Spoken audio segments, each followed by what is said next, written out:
When you go out for a walk, it's easy to find yourself just taking photos of the scenery and looking at them maybe a few months or years later and not actually really remembering exactly where it is or what you were doing. However, by including a signpost behind you, you'll absolutely cement that location into the picture.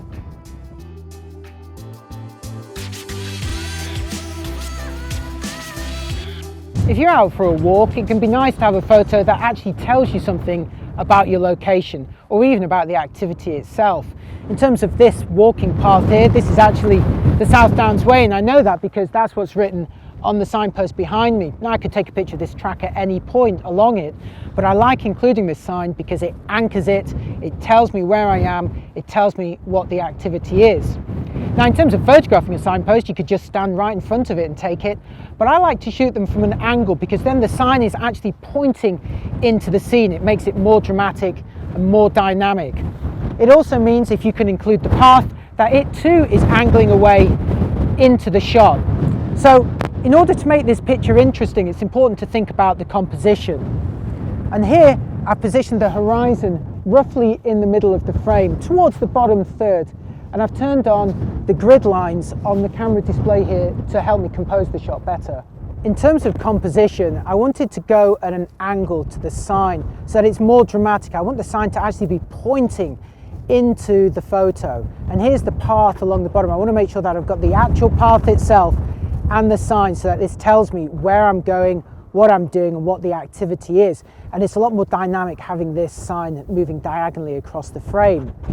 I've also adjusted my height so that the sign punctures the horizon line. The horizon is roughly in the middle of the frame, but the sign crosses the ground and into the sky. So that is making that a lot more interesting. You can also move a little bit closer if you want the sign to occupy more of the frame, or further away, but try and maintain this angled on view. Also, the position of the sun is giving me a really nice contrast of shadow here on one side of the post and light on the other, and that's also really accentuating the text on the sign itself. So now let's review some of these pictures that I've taken. This shot's okay, it's got the path and the sign, but they're not angling up and down as much as I would like them. This one is completely horizontal. I don't like this shot at all.